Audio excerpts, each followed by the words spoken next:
Fuck, okay. Well, I don't need to do the clapping, do I? Are you ready? I don't know. I don't know what I am.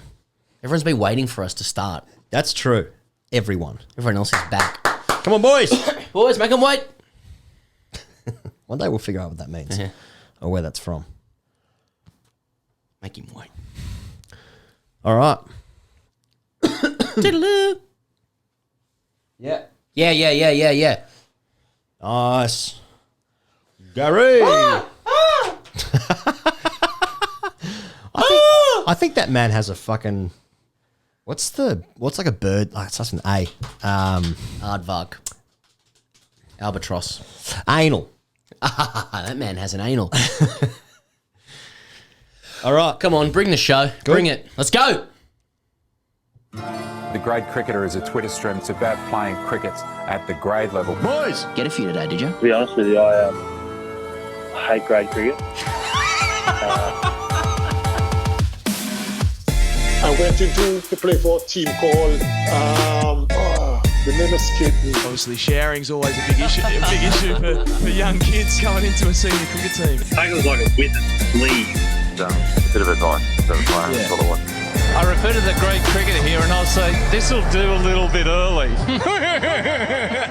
Hello and welcome back to the Grade Cricketer Podcast. On today's show, summer is back and COVID is sort of gone in some states, so we inject the vaccine into our veins. That is cricket in December, Steve Smith runs, and Indian Scaredy Bats. We're talking selection conundrums, barefoot circles, letters to Bradman, and the new Bbl Rules. Steve Smith is on the show to confirm one of his blobs at Sutherland in, if that is true, captaincy questions, Marnus getting Test Player of the Year, and if Tim Bresnan cost England his citizenship by giving him gloves instead of a county gig. Ed Cowan is on the show to kick off the summer for the 5th season running to discuss what Virat's like as a bloke, power surges and X factors, and scoring runs against South Australia. Hashtag AskTDC involves promotions, bucks parties, and shitting yourself during an appeal. This episode is brought to you by Budgy Smuggler, where you can get all of your Christmas gifts, your smugglers, and your accessories using the code CHAMP at checkout for free shipping.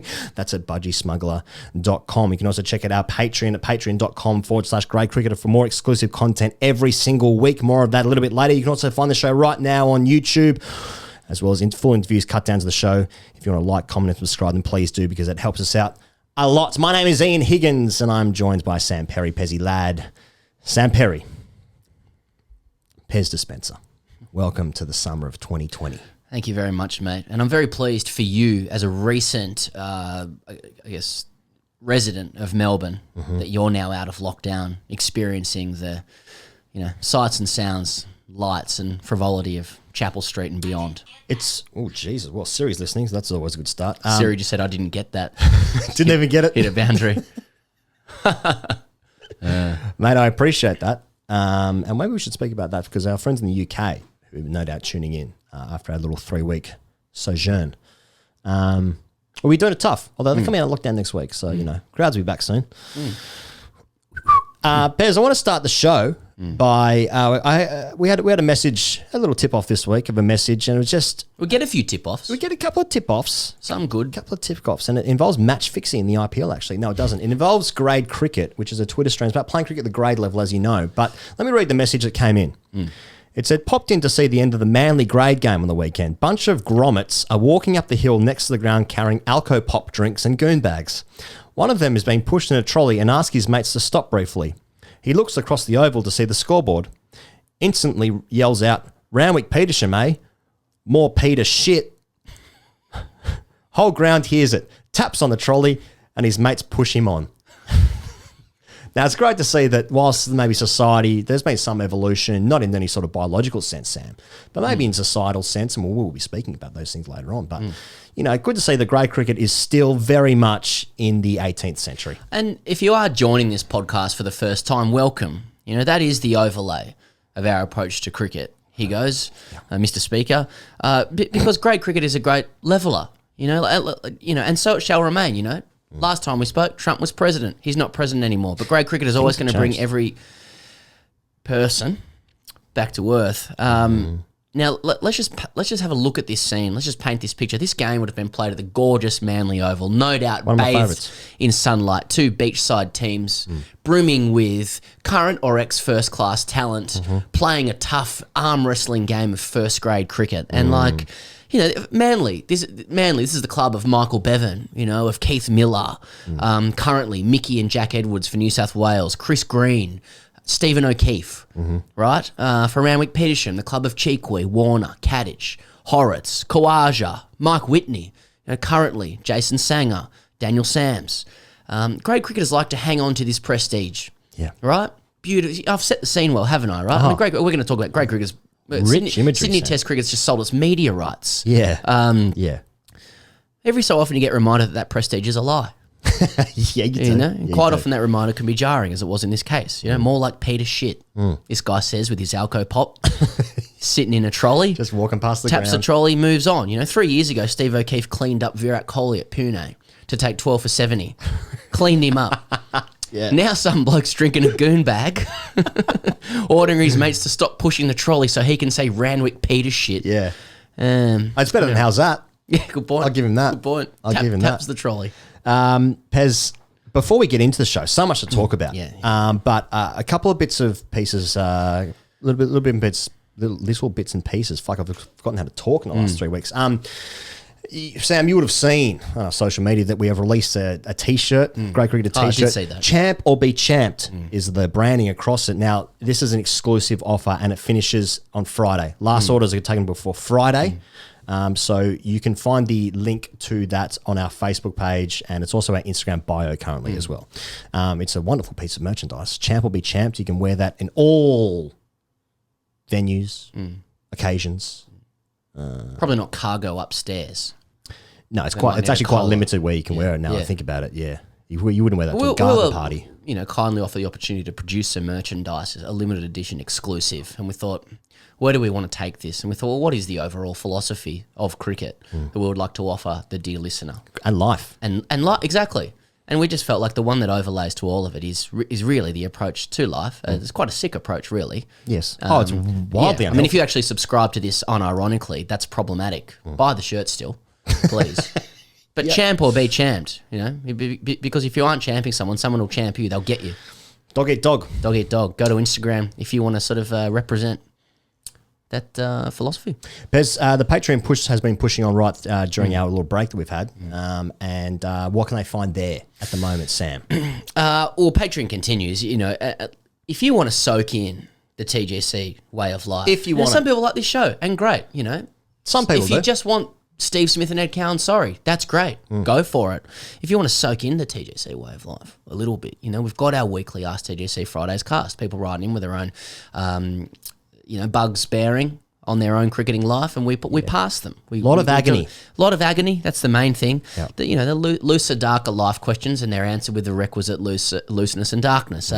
We've got some long form writing on there when we can get around to it. We've got some dream analysis from our resident psychological scientist. That's no joke. We have a psychological scientist who answers cricket dreams. A couple of other casts overseas and stuff have started doing cricket dreams and stuff like that. That's interesting. Yeah. Anyway, we don't own cricket dreams. Speak for yourself. We're just vessels. If you're after a little bit of analysis with your side mouth stuff, a bit of side mouth analysis, well, last week we put up a panel, with Trent Woodhill and Dan Christian, two great exponents of T20 cricket, talking about the new Bbl rule changes. That's right. We're going to chat with Ben Lachlan coming up this Thursday as well. That's going to be on Patreon as well. We'll bring it out from behind Patreon in a couple of weeks' time. But so there's a good amount of action happening there. If you do sign up in the next couple of days, you're going to get 20% off that merch that we just spoke about as well if you're a Patreon subscriber. So hopefully plenty of value there, $5 or $10 a month if you want to be part of it. Your choice. If you can't manage it, no dramas at all. Don't worry about it. Enjoy Steve Smith. Enjoy Ed Cowan. To that point, Pez, it's patreon.com/grade cricketer is the place you can do that. $5 a month, $10 a month, whatever you like. Now, it's a huge summer. It's a huge summer for us. We're it's- excited we're going for big.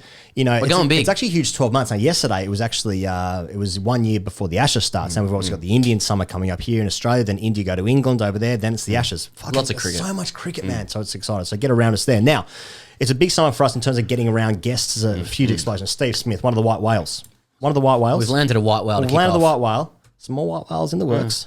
Always. And one of them, well, it's not so much a white whale, but a great chap. Now, this sort of happened by accident, but we spoke to Greg Chappell a couple of weeks ago. Was that last week? Whenever we spoke to him recently, and the chat was supposed to go for 15 minutes, went for 53 minutes. Yep. 53-minute chat. Now, what we decided to do there, Pez, is we're going to release that as a separate podcast this week. It's going to come out on Thursday. It's a 53-minute chat. We get into fucking all sorts. We get into a 1973 West Indies tour. We're talking about the grey cricket stuff. We're talking about Cameron Green and his tour runs. We're talking about him shitting his pants when he was 14. Or Well, save it for the listener. Yeah, sure. That's the sort of gold that we're talking about. Okay. But you're right.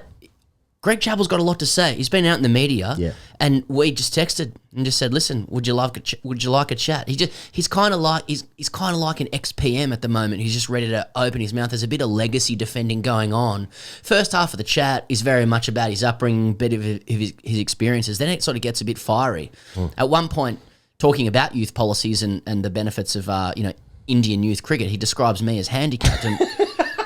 He says my son's going to struggle because of his genes. We'd met that morning. He's confident. Yeah. He just got because he pulls no punches. Yeah, Bez. I mean, Greg Chappell's getting into some senior years here, but you still get that opportunity when you listen to him chat of like, you were an Australian captain during a pretty rough era. So, that comes out on Thursday on the main feed for everybody. Epic 53-minute chat just to kick off the summer. Okay, the point being is there's a huge summer. We've got so much coming out. So we're really looking forward to it. A couple of weeks off, recharge of batteries, huge summer, and it's all before us, Pez. It's all before us. The first T20 starts on Friday. This is Tuesday today. Let's talk about what the story of the summer is. Like, what is this summer about? Well, we sort of asked this question last year when it's fucking... It's always a theme. It's the end of the Ashes. It was sort of feel like the end of a cycle in some capacities. We retained the Ashes, didn't win them. And then it was New Zealand, then it was Pakistan, then it was Warner getting 335, and it was Colin de Grandhomme having the bowling. And it was all a bit like, what is this? We didn't realise how good we had it pre-pandemic, Sam. Well, a few years ago... Pre-Sandpaper, it was like Collapse Boys. They collapsed a lot. The Collapse Boys. And then they became Bad Boys. The following year was Sandpaper. Yes. Then they were Redemption Boys. Last year was Marnus. Marnus Boys. And Marnus and his boys. This year, it was meant to be 1v2, Smith v. Coley Big Boys. Yeah. And now it's like Bubble Boys. Yeah. Schedules, COVID normal, Pfizer vaccines. Trying to pick out a theme for the summer. I think it's about Justin Langer still intending to recreate the 90s. First, and we're going to discuss this, he's banging on about it's harder to get out and get in the Australian side, which made sense in the 90s when every bloke averaged more than 45. Yeah. Except for Mark Waugh, but he got the right runs that looked good. Yeah. Okay, so it was worth more than 45. The wristband was just so. Exactly. Put on just. Hair coming out the back of his helmet, just so. Just so. And the second thing he's trying to do, he's now releasing a book for kids called The Art of Cricket, which is based on letters he exchanged between he and Bradman in the 90s, where he asked Bradman for technical advice. He's pushing this around a little bit. This letter that Bradman gave to him that's now being used as a marketing device for Langer's book. Okay. Yeah. Ironic because... And if you read the letter, Bradman, he asked Bradman for technical advice. He's played for Australia. He says, I just struggle against medium pacers. And Bradman basically says, read my book called The Art of Cricket Championship. That's if you can't read the letter, you don't have the time. That's essentially what it says. Yeah. Anyway, and now Langer's making a book for kids out of it called The Art of Cricket. Yeah. Sunrise, Sunset. Yeah, that's right. That whole exchange felt very much like Bradman was in prison and Justin was reaching out, or vice versa. I'm not really sure which one it was. You just imagined a prison. Yeah. Yes, well, cricket is a prison. Well, isn't it just? And a prison. So this summer, Pez, is... I know I was excited... about the idea that there was going to be some prodigy boys. Yeah, prodigy runs, prodigal runs. I want prodigal runs. I want prodigal boys. And I don't know if we're going to get it because the chat is at the moment, if we can sort of get into some selection stuff. Yeah, okay, let's do it. Yeah. Burns Pekovsky's the big thing. That's the thing. And that's the thing. And it's like, I've said this before, but Joe Burns doesn't get me off. Yeah. It doesn't do anything for me. Yeah. It doesn't. No, it's like it's just fine. It's just... Yeah. Bit of Joe Burns. Exhale from the nose. Yeah. Bit of Pete Murray music. It's fine. It's fine. Yeah. He's done a fine job. You go to a festival, and I'll go into bat for Pete Murray in the early 2000s. Okay. Yeah. You go to a festival, 5 p.m, sun's heading down in the afternoon. He's not going to challenge you with his music that much, but it'll do nice. It'll wash over you. It'll tide you over. Oh, yeah. And Joe Burns does that. And full respect to him. 600s for Australia or so, average of 38. That's great. Yeah. But now we've got a throbber on the scene. Yeah. A real throbber. Yeah. It's going to tie me over. Where's Powderfinger? Exactly. Whatever, you know. Whatever flicks your switch in that regard. Pete Murray's 5 p.m. afternoon set. Let's push through to the night. But now it's time for the headline set, and that's Bukowski. It's got a couple of caps. Now, it's not Joe's. Again, whatever flicks your switch. Whatever flicks your switch. But it turns out the great trump card that Burns has is that he somehow fulfills David Warner's chemistry needs. Well, he does. Somehow he does. And Justin Langer's on board with this. Now, look, I don't know about you, but there's actually, you know, Langer kind of goes on about being Zen. There's a bit of karate stuff or whatever. Right. There was some earthing going on. Martial arts. There's more than a hint of Chinese diplomacy about this, I see. He goes, more than it. There's a strong whiff. A strong whiff. And I know you've been saying that off air. Joe Burns is going to get the good around the boy or boys selection. He's going to get it because he's good around the boy, Warner. This is all about a boy. And it reminds me of Chinese diplomacy because in Chinese diplomacy, as you well know, and the listeners will know, it was based on a tribute system. You know, often associated with the Confucian world order, you know, in which neighbouring states complied and participated in the tribute system to secure guarantees of peace, investment, and trading opportunities, as you know. It's all very Confucian. One member acknowledged the other member's position as superior, in this case, Burns coming from a foreign country to Warner, the emperor, Warner's superior. The superior would bestow investiture in the form of a crown, official, etc. Now, Warner's mentioned yesterday his 12 batting partners, and we're going to talk to Ed Cowan about this because he was one of them. Yeah. And he said, I never felt quite stable with them. Now, Burns has obviously turned up with Warner and he's offered the best tribute. What has Burns offered to Warner? Because he averages 38. The run scoring that they've done together is roughly the same as everyone else that he's done. It's fine. I'm just wondering what Burns is offering that we ain't seeing. Well, because didn't Warner say that Joe Burns was a rare unit? He's the rare unit. So he's the offset. He allows Warner to be the subtle alpha. Well, because Warner's not allowed to be anything at the moment now. He's not allowed to be anything. Post sandpaper. That's he's right. the neutral. He can captain IPL teams, but here, no, that's foreign water stuff. He can't get away with that kind of stuff here. Isn't it interesting that Warner went from the bull to the reverend? Now he's the emperor. He's receiving tribute. Well, it certainly seems that way. I mean, in all seriousness, I think Langers and Hones have erred greatly by even implicating Warner in selection decisions publicly. I mean, aren't there selectors for that?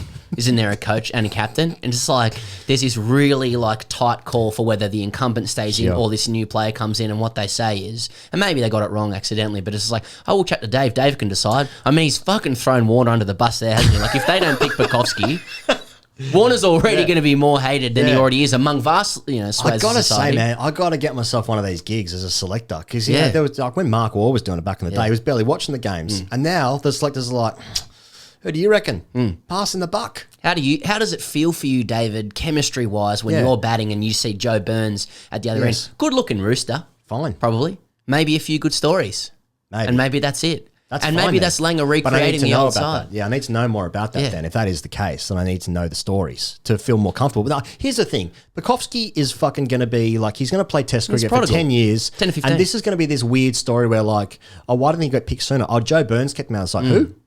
Now, I'm sorry to the Queensland listeners. They probably want more representatives in their side, but you've got your Marnus. You know, he can tie you over for probably a decade as well. Swepson's on the way in. Swepson's on the way and he's taking polls. He's doing good things. Yeah. I don't know about Joe Burns, man. He's just fine. And He's so fine. like, And that's there's- okay. And there's a fucking prodigal son in the wings. Yeah. If Burns was averaging 45, great. Now we've got a battle. Now we've got harder to get out than get in. But Langer's Now just we've got saying a bat off.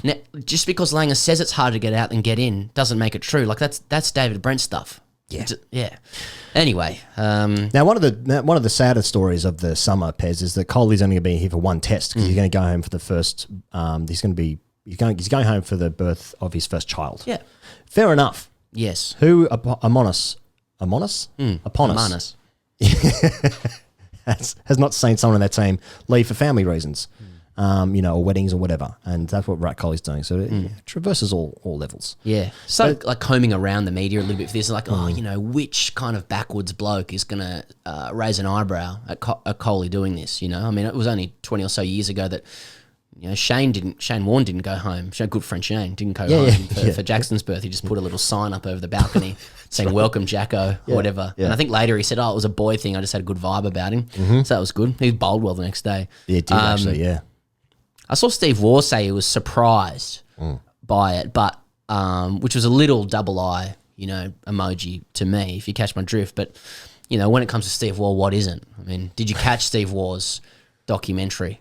Did I catch it? On the ABC last week. It's my new ringtone.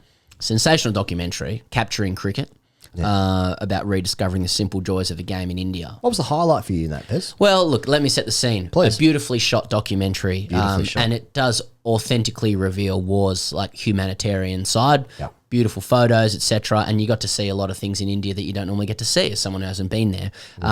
Really hard to pass that when you line that up with Australian cricket in the 90s. Yeah. But that's the conundrum that he's Steve Waugh. Yeah. So it was really hard not to watch that and not just think, fuck, what a legend. What a legend. You know, he's done really well. That is also true. None of those wonderful things and those connections he forged stopped him from absolutely smashing a one-legged kid over cover early on in the doco. Kid bowling on crutches, just trying his best. Rock back, whack. Mr. Waugh, can I bowl you? Yeah, go on then. Well, not there though. He's following through on One bowl crutches. there. You having a laugh? And you still feel safe. He smashed this kid who's got one leg. Yeah. And he's just got those beautiful wrists. Isn't it that you just recognise? I've seen that before. Yeah, exactly. I recognise that. I Shot, feel good shot again. tug up. Yeah, exactly. Little idiosyncrasy of his technique, just hunched over, the eyes not quite aligned, but still squinting. And he just, the hand speed, the bat speed. Well, what was over most cover. surprising when he got his red hanky out, he just wiped the brow. And then he says afterwards, did you get that shot? So it's like, I'm just doing it so I get the shot. How many times did he have to do that? Can you do that again? He was on 44 according to the documentary. So seeing He also said that's the first time I picked up a bat in about 20 years. So. Anyway, no, I think Waugh with Kohli, Waugh was just like, I'm surprised he's going home. But no, Kohli, it's good. He's having a kid. Great. Good for him. I think it's good for him. It's a bit of a. I think sport at the moment, man, is it almost highlights how different everything is. The entire world, here in Melbourne, things are getting back to more normal. But you look at all around the world, all around the country itself, it's it's all a bit fucking strange, right? Everyone's talking over Zoom. We're all doing FaceTimes. No one's on the street. Bars, you can't stand up or whatever, even if they're open, depending on what part of the world you're from. People are dying all over. All this stuff. And then sport almost highlights it because it's kind of especially in Europe at the moment with football or the NBA or whatever, I suppose rugby here is a bit different in New Zealand as well. But, when there's no crowds, it's this all feels a bit hollow. Yeah. And I feared more now that things are pretty good in Australia, obviously, where there are going to be crowds and that's good and exciting. But then obviously things are real bad in India and now Kohli's leaving. It's all a bit it's just a reminder that things are still pretty shit. Yeah, And well said. And they suck for heaps of people as well. We're lucky that we've made it to summer and it's the best time of year, obviously, to be alive in Australia. And it's going to be cricket, but that's really good. But it's also a bit is this a tinge? Is this a tinge of I think sport's just a bit of a comfort blanket. But yeah, there's not going to be any sport this summer. I can comfortably say I don't think there's going to be any moment in the Australia-India series which will have me doing what I was doing when Nathan Lyon was bowling at Headingley, where I was blacking out, Yeah, that's right. crying, and then in front of the TV and struggling to sleep afterwards. It's just my relationship to sport isn't that at the moment. I wonder if they ever figured out why they put a sprinkler head on the square, That's a like good Nathan point. said. It's weird. Get your throws up, Pat Cummins. That's why he'll never captain Australia. Absolutely salmon. Pez, the new rules for the BBL, of course, they've kind of slipped under the radar a bit, actually. Very, very few opinions about this. But the new Big Bash rules include what's called the Power Surge, the X Factor Player, and the Bash Boost. How excited are you for the Big Bash to start in just a couple of weeks' time so you can get around this little invention? Oh, mate, bursting. Absolutely bursting. Yeah, your Waiting seams to are see. bursting. Yeah. With these three rule changes, Power Surge, X Factor Player, Bash Boost. Firstly, let's set the apparatus up this right. Listeners to this show will be aware of our view that the BBL, if you're a 25 plus something male, as our analytics suggest most of you are, the BBL is not for you, brothers. Yeah. And that's okay. When I turn on the BBL, red team versus blue team or whatever, maybe a little bit of a beer, who's scoring runs? Oh, is that guy good? I like him. He's funny. That's it. And I enjoy that. That's really good. We talked to Trent Woodhill. If you do want to get some more, X's and O's about this, we talked to him on our Patreon. And he was, one of the alchemists of these rules. He came up with the rules. He's certainly the face of the rules. He suggested that it was about, competing with phones. Look, personally, and we talked to Ed about this, personally, I wonder if, playing off for a bonus point after 9 or 10 overs for 1 point. He's going to compete against TikTok, but, good luck to the BBL. There's a lot of AFL, like rule change chat about this. Let's just win the media cycle for a few weeks. Sure. We're on NAB Trade Radio now as we're talking. So CA have really won. Otherwise, the only one I care about is the X Factor player, just to watch, a player get alphaed in the middle of the game. subbed off. And if they could have some close-up of that person, then great, I'll tune in for that. Now, in a grade sense, what I wouldn't have given to be subbed off after a couple of Saturdays after about 1 hour's play. No, this is pretty flat today, boys. I'll catch you guys next week. Yeah, I don't know if, the Sixers chasing down the Heat's 10-over target of 85 is going to stop, me from switching over to season 4 of The Crown, for instance. Yeah, that's right. I'm not sure. I'm not sure it will. I don't know, man. I just feel like, until like they can somehow make wickets good. I don't understand pitches. Anyone who says they understand pitches are fucking lying, including groundsmen. We're playing on football grounds all year round, all that kind of stuff. Until you fix that, until you make good wickets, I don't even know if the best players need to come over here internationally. I think it probably helps, see a bit of star power. I'm not saying it doesn't help, but like they don't need to be all worldies. Like the IPL is full of worldies. I fucking didn't watch a ball. couldn't find a mini. Yeah, you can't find If someone sent me a link, couldn't find a mini at exactly the time I needed it, or for exactly the amount of time. And then I was given, and I was like, no, I'll watch that later. Yeah. Just KO, if you are listening with the minis, can you like give us a few options? Like give us a 3-minute, a 10-minute, a 20. Even the time. Queen's Gambit, I sort of skimmed that. If you can just find some minis for that as well. She wins a lot. She's pretty good. She's prodigy chess. Yeah, that's right. Spoilers. Spoilers. She's good at it. Yeah, she's good at it. I mean, just on I think it's kind of a bit in vogue to be against the rule changes as well. Like, I'm a bit ambivalent about it. Like, I still think that the BBL will just be what the BBL is. It's probably found its place in the culture a little bit. Who knows what it will do? I reckon it probably won't shift the dial too much either way. No. I think the same people will probably tune in, and if it works well, good. I'll also be up for that. This doesn't change the fact that it's just on. It's just on at night. You come in, you're craning your neck a bit to the TV. It's just on. You're flicking some channels. They're batting. That's a colour that I recognise. Someone's hitting a ball in that direction that I sort of recognise. That person's good. Yeah. I think your category is the number one category for determining the success of the BBL, which is wickets. Just get the ball sliding onto the bat. It's not just fours and boundaries and sixes, and stuff like that, but just a wicket where the ball carries and a bit of pace. That's all Aussies ever need with anything, pace. Yeah, pace. As soon as anything gets slow or low, Australians psychologically switch off. And I'm not just talking about cricket, politics, roads, climate. NBN. Yeah, just fast. Yeah. Just get it fast and bouncy. As the WBBL is a competition that is going on at the moment, heading towards the final stage. Now, surprisingly, Beth Mooney was the first person to pass 3,000 Big Bash runs. Elise Perry joined her about 2 days after that, also passing 3,000 runs. Beth Mooney sort of slid under the radar and did in the World Cup as well. I mean, she was player of the tournament in the World Cup, had the most runs, but doesn't have the star power of Elisa Healy, who the next day hit a 50-ball 100. And 48. 48 balls. 48 pills. 48 pills. 100. Seeds. Agates. Welcome to the Synonym Show. And I'm happy to hear it, he goes, because there's been a bit of a duality of like Healy and Perry for the last couple of years. Of course, Lanning as well. She sort of exists outside of that. It's just like, Lanning, prodigal runs from the start to the end. Yeah. I'm happy to see other names pop up. I'm happy to see Beth Mooney start to dominate. Happy to see, I mean, she has been for a long time as well. Yeah. Rachel Haynes, these kind of guys. I just need names to be succeeding wildly so that when I just briefly flick onto the WBBL, which I should do more of, someone's just making me happy thinking, Australia's going to keep winning. I'm really keen for Australia to keep pushing money into the female game so we just dominate for just forever. Absolutely. I mean, remember how good that was in March? Get upset when they don't win. Yeah, exactly. Yeah. Fucks this Exactly. shit. That kind of stuff. Yeah. Now, Pez, before we go to, we're going to throw to Steve Smith and then after that, Ed Cowan. But before then, I just want to go back to the Australian-India series and what's happening with the Barefoot Circle and Black Lives Matter movement in Australia, which we've spoken about in the past. But it's interesting what's happening here in Australia because what they're moving towards is they're going to go for the Barefoot Circle thing, which is like an act of like in reconciliation with the Indigenous people of Australia. Interesting things around this as well. Now, I think it's first and foremost, got to say, it's great that they're doing something. That's the first thing. You're never going to go from 0 to 100 where it's like, we just fixed racism by doing this one thing, by doing this one weird trick. That was never going to happen, but it's something. But it's the interesting, the language that's around this, isn't it? Yeah, celebrating. Well, you're totally right. And off the top, 10 years ago, if someone had told you that the Australian men's cricket team would be marking Indigenous Australia before an international game, well, we would have been very proud, but it would have been very surprising. And then we've noticed that grade teams have done as well. You know, I was really proud to see the 2 grade teams that I played in do it. Yeah. So you've got to acknowledge it. You're speaking about the reconciliation round. Yeah, right. Which happened in Sydney Wouldn't have grade cricket happened on the weekend. when we played in 2000s.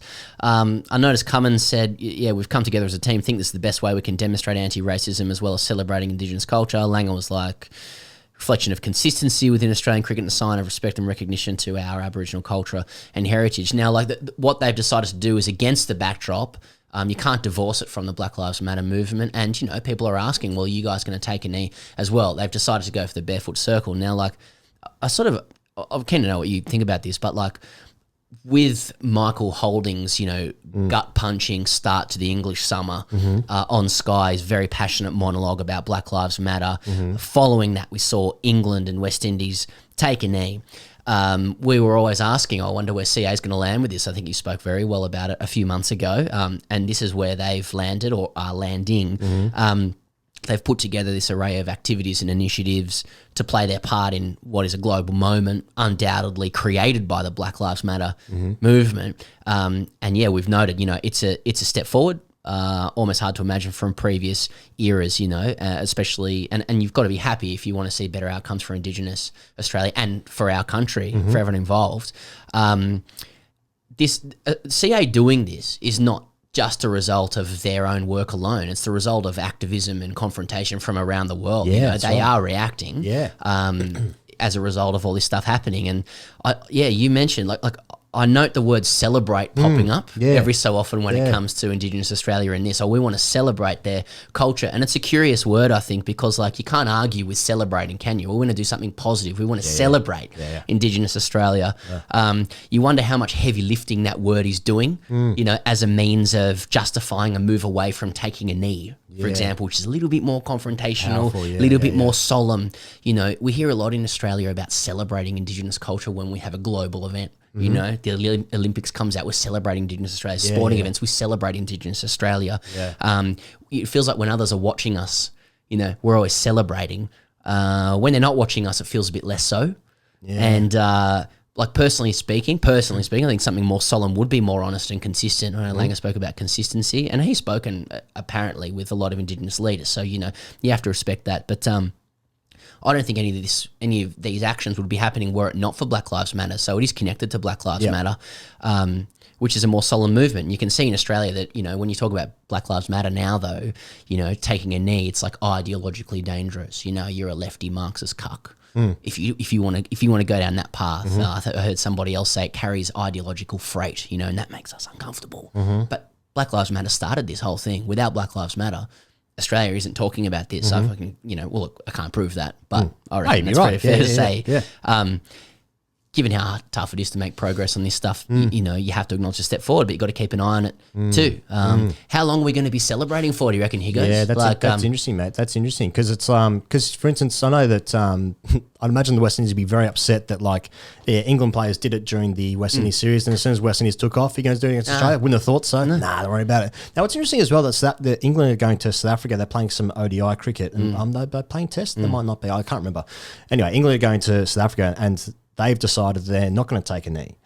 And so it is, you make a very good point. Like when the eyes of the world are upon you, then it's like, things are good here. We'll celebrate. We love rolling it out here. But can you celebrate before you go through some hardship? Now, it might seem a little bit overcritical because we've spoken about this for a little bit of while and being like, they fucking can't do anything right. You have to say it's a great first step, and you're never going to go from 0 to 100 where you just solve it. That's never going to happen. But I'm not sure you can go through, I'm not sure you can get to the celebrating bit without taking some pain first. And by pain being a part of a white Australia, that includes me, that includes you.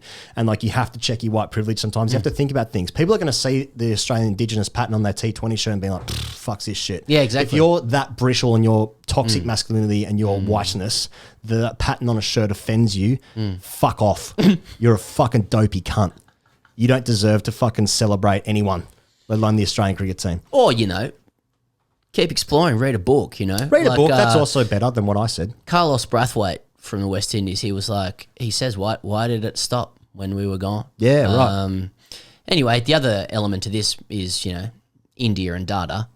and what they think as well. And That's ultimately, right. that's what these things come down to. So, this little, I guess, our little discussion here is more about just keeping an eye on things. I feel like celebrate is a curious word. It's hard to argue with, but, there you go. It's a little bit sweepy. Just a bit sweepy. Under that rug. Bit of lucky country stuff in here. Yeah, it's like, the knee, that feels a bit uncomfortable. Yeah. Celebrate, though. Oh, we love celebrating it. Yeah. How long? How long are we going to do it? Let's check in after a couple of weeks. Yeah. Just checking in. Now, no one's talking about what 5G is going to do for the ball this summer. That's going to move it around. Point. That's a good point. And I also, will Cam Green play over Stoinis? I think it's Stoinis' time. Green, though, is blonde and 6'7". What is he? I don't know. You want to talk about that? Can we get him in here? We've got to get him in here so I can literally measure him. Yeah. Or we could just ask grainy. him. Yeah. Oh, this is much more comfortable space. This is much more comfortable. Yeah. Feel much more safe. Is he 140s or Yeah. What's going on there, Cam? Welcome to the Woke Show. Pez, Steve Smith is here to kick off our summer. Or is it Ed Cowan? Because Ed Cowan is he's the person that kicks off our summer. Long time listener to the show will appreciate that. We've gone with Smith up top because of, it's Steve Smith. And out of politeness, I think. And on that note, as you know, we only partner with brands that align perfectly with our Yes, organisation. you know that about me, And this is, as you've well known. Yes. And with that in mind, we're actually thrilled to welcome this partner. I'm not even hamming this up, and listeners will understand when I say this. We've had a dalliance with them already. Listeners know that, but it's the man behind the famous line, "Get a few, did you?" That's right, Ponting Wines. I'm not kidding here. Oh no. TGC's lined up with Ponting Wines. Ponting Wines are going to be bringing us our interviews all summer. And speaking of get a few, we got a few. Ponting Wines. Well, you did. I haven't got them yet. That's all right. Yeah. Well, it's sort of 6 and there's half an hour I haven't got around yet. Why are your lips red? I can see what they mean by dedicated craftsmanship. That's the only thing I have to say. No, we're going to get, through the summer, we're going to get some special, I'm very happy to be with Ponting Wines just for the humour of it. But we're going to get some special offers set up for TGC listeners. Right. But in the meantime, if you're impossibly keen to furnish your palate with a great drop, head to pontingwines.com.au. Great to be in business with you, Rick. And here are the interviews. Righto, here goes. Here's some numbers for you. And the man that I'm looking at on screen will know more than anybody that really, as a cricketer, all we are is just numbers. 7,227 test runs at 62.84. A higher score of 239, 2600s, 2950s, 11,707 first class runs. It's 57.95, 4200s, 4950s there. There's Ashes, there's World Cups, and he's also worn a taped over Aussie lid at Sutherland training. We've DM'd him a million times on Insta, 0 replies. I heard he read everything, but anyway. But finally he's agreed to chat on this important show, or at least Cricket Australia's agreed, and he's been dragged in. It's a historic moment for the Grade Cricketer because we're chatting with Stephen Peter Devereaux Smith. Steve, welcome to the Grade Cricketer podcast. Cheers, guys. Thanks for having me. Smudge, if we can call you that. Go for it. For a cricketing doyen, you're still old enough to have quite a deep connection to grade cricket. Like, how would you describe your relationship to grade cricket? How would I describe my relationship? I don't know. I've played a bit over the years. Obviously played a fair bit in my year off. Good fun being back around the boys at the Sharks. So it was good fun. Enjoyed it. Good crew, and loved it. Interesting you say that because we've spoken to a few people at the Sharks. Yeah. And I just want to kick off with a true or false because you say you have a good time and all that kind of gear. And pretty vague, actually, because most people's experience of grade cricket isn't that, as we established on this show. And so here's a story. I think it will endear you to many people because they can relate. But here's what I've been told. You once walked across your stumps at Glen McGrath Oval and left a ball that hit you outside the line and you got triggered, to which you screamed, "Waste of my fucking time," on entry to the change room. Does that ring a bell? And now that, Sydney Grade Cricket sold its media rights, should there be DRS in Sydney Grade Cricket? Yeah, good point. Maybe. I felt like I was a bit stiff that day. So, I wasn't happy in the moment. I was committed to try and do my best for the team, wasn't I? So, no good. I think that happened. Grade cricket can feel like a waste of time, can't it? Yeah. I don't think so. But I wasn't happy with that one. I want to just highlight. I mean, I often ask, like, when did you know that you were good, Steve? And that's, it's kind of irrelevant because you're probably a gun your entire life. But I was just going through some numbers, as I like to do from time to time, and I was going back to 2010, Steve, where you went on a bit of a run. Now you were 20 years old at this stage. It was January 2010. If I can take you back there. One weekend you hit 171 not out for Sutherland. Then the following week you hit 134 not out of 67 balls. In the space of 2 weeks. You were 20 years old. I think that was the same year you got picked for New South Wales for the first time. And it was in the same era that, Australia was still trying to find the next Shane Warne, which I think we probably still are trying to do in some capacity. And we never will.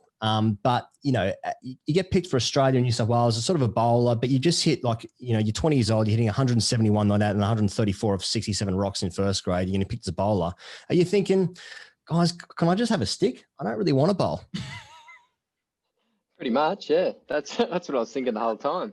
Always been more of a batter. So obviously, like you said, post Shane Warne, they were searching for a spinner, and I happened to be a chubby little blonde-haired leg spinner. So sort of they were trying to, I guess, share some comparisons. I think that was probably where it was left, but it was my opportunity in playing as a bowler, but always wanted to just bat, really. Just around that same time, maybe even earlier for your time at Sutherland. You also played in the same season as Tim Bresnan was out. I'm just telling you things you already know. He was 18, you were 16. Now, we've had a bit to do with Bres. He tells a story. He claims that you hit him up for a game at Yorkshire when you were 16. He was out in Sydney, said, "Oh, can you get me a game at Yorkshire?" To which he replied, "No, would you like some of my gloves?" Instead. Is that true? And could you be playing for England if he'd rated you back then? Yeah. I don't know about playing for England, but I was trying to get a county gig, that's for sure. I did have an English passport. Mum's English, so sort of that was my way in the door. But I was trying to do whatever I could really to leave school and try and pursue a career in cricket. And obviously didn't rate me too highly back then. Do you remember that? Do you remember that exchange? Yeah. Yeah, I remember having a chat with him saying, I'd like to come over, maybe start me in some second team cricket if you can. It's probably a bit ahead of myself, but I was, just trying to get better as a cricketer and, have some experiences. And I kind of always wanted to, I remember I went on a tour in 2000 and I was 16 with like a New South Wales under 17s and 19s tour where we played against some like county academies and stuff and just loved it. I thought it was magnificent. So kind of wanted to just go and try and play some county cricket and just progress my skills. And didn't rate me, so didn't get an opportunity. He did say, "Do you want some of my kit?" Because he felt sorry for you or something like that. So I think I stole one of his bats. Yeah. Worth it. Well, I just obviously in your year off, Steve, 2018, you averaged 57.8, 60 odd. Which is significantly less than your test average. In grade cricket. Yeah. So, how much harder is Sydney test cricket compared to facing Stuart Broad in England? It's different. It's certainly not the pace on the ball that you get in test cricket. Kind of got to make your own pace and play probably a bit more aggressive. If I had my time again, I think I'd be a bit more aggressive and not try and play as such a, just a batter, just take the game on a bit more. It's different. Those Rego balls are, the big seams on those things. So that was different to the old turf. Yeah. But that's it. It was good fun. Yeah. Now, I think Hughes has a question about this as well, and with a different angle. But like you garnered a lot of attention a few weeks ago for your rendition of "All I Need to See" by Mitch Russell. Apparently, there's plenty of strong guitarists out there who are around the world who are happy to share that view. But I'm told you're actually bullied into being the first player to sing a song on debut for Sutherland, which has since been done 63 times. So you sort of started a tradition without really knowing. Now, do you remember being bullied into doing that at Sutherland? And what song did you sing? I do remember being bullied into it. Yeah, I was 16. It was my first game. We played Gordon at Kalara. We'd just come off a terrific win. We lost the first innings and we won outright. So boys were up and about. It was my first game. I was pretty excited. And then I was getting worded up throughout the game about, the boys were saying, I think Jason Young, who else was there? A few of the older boys, Matthew O'Brien. They're all saying, "Well, what song are you going to sing?" You know, what do you mean? They're like, "No, well, everyone that's playing their first game has to sing a song." And I think it was Peter Dugmore, one of the guys, was going. He sung, I can't remember what it was, but the boys were saying, "I sung this, I sung that. What's your song?" And I was kind of just trying to come up with something. I was pretty nervous out there playing, just thinking about this song that I've got to sing in front of everyone. So ended up going with Happy Birthday to my good friend now, Luke Dudman, and started off a tradition. And since me, I think everyone that's debuted had to sing a song. So glad I'm able to start off this tradition for the Sharks. So happy birthday. Happy birthday. Nice. It's a classic song. It's a good song. It's actually a hard song, Happy Birthday. I went to a choir school and they said Happy Birthday is one of the hardest songs to sing. Genuinely. A lot of people have to sing it to get into the choir. Anyway. Sing a bit, did you? There you go. That's all right. It's another podcast. Another close friend of the show, Steve, is Steve O'Keefe, Sock, who obviously you live with in the eastern suburbs some time ago. And he was telling us a story, you obviously famously a lot of mannerisms, and we wondered if that also, extended to around the house. And Sock said that you was like watching you was like playing Pac-Man, just going around the house, just sort of walking in between rooms, just between rooms. So what I'm asking is, has Sock thanked you for picking him in Puno? For what, sorry? Has Sock thanked you for picking him in Puno? What do you got 12 for? Puno? He might have done. Bowled pretty well, didn't he? Suited him down to a tee, that wicket. So, I don't know about this walking between rooms like a Pac-Man business. I'm not sure about that, but just a messenger. Yep. Yeah, that's it. So, had some good times together, that's for sure. Yeah. Oh, sounds like he's off the Christmas card list there. Let's talk about cricket. You've obviously amassed an eye-watering record when it comes to batting, Steve. And people recently are sort of lazily grouping you in with Coley Williamson and sometimes Babar Azam and Joe Root as the big four or the big boys, of Test batting. I'll say it for you. I mean, you've got almost exactly the same number of runs as Virat in 13 fewer matches. He averages 53. You average 62. At what point are you thinking, sweetie, there's only one big boy in Test cricket and it ain't Virat? Oh, nice one. Look, I don't think about all that stuff. Just play the game, do the best I can, and see what happens. See what happens. Well, play the game, see what happens. Play the game, see what happens. That's what I did. Now I do a podcast with you. Yeah. Last Ashes was just one of the most amazing individual performances of all time. No question about that. And, basically single-handedly retained the Ashes. I mean, so how satisfying, therefore, was it to see Marnus smash Colin de Grandhomme and take Test Player of the Year away from you? No, he played well last summer, didn't he? Yes. He did. It was against Colin de Grandhomme. Jeez. No, it was great to see everyone doing well. Didn't spend a lot of time in the middle last summer. Davey and bloody Marnus were taking up all the runs, so it wasn't too many to be got when I got out there, unfortunately. I thought because you had played great cricket, facing Colin de Grandhomme basically every week, I thought you might be more prepared. Too. Poor Colin. He got me out at the SCG, didn't he? And, might have heard a few words similar to what you said earlier on about this waste of time business. He's brushed us on the podcast for that one. It's funny let's talk about bumping you out. You're doing a media day today and we're your last one, so I'm sure you've already answered plenty of questions about it. I actually find it pretty funny. I wondered if you'd actually considered a different public approach to it, because I've noticed at the moment you're sort of saying, well, look, they can do that if they want. They can waste their energy. The other guy's got the runs. I face plenty of balls. Very sensible, tactical approach to it. Andrew McDonald saying, I've not really seen it be that big a weakness for it. And I'm just thinking, if you were truly hoping they brought on bumping you, wouldn't you say actually in the press, it's a massive problem for me?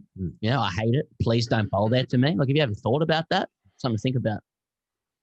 I said today that it's a form of flattery that they, it's the only way they feel that they can get me out. So if they've exhausted all other options and want to go to that approach, it kind of gives me confidence to know that, they've exhausted all other options. So it's a form of flattery for me and just gives me confidence.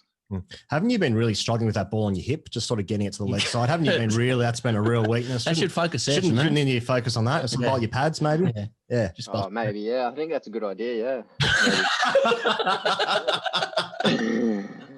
I hate it there. I hate it. Yeah, seriously. I hate it.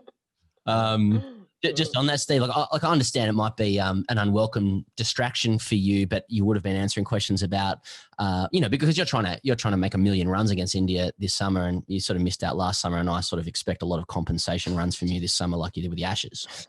You won't talk about it, but I think that's how you work. But the captaincy question is going to linger until Payne's successor is appointed. And like for context, and this is only my view, but like I think history will eventually show that you unfairly wore the punishment for decades of poor behaviour in Australian cricket. But hypothetically speaking, given everything that's happened, like were you given the job again, do you think your experiences would make you a different leader second time around? And if so, how would you be different?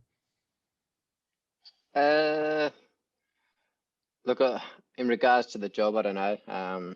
It's, there's, we'll see what happens. But I think certainly my experiences, I've learned a lot from.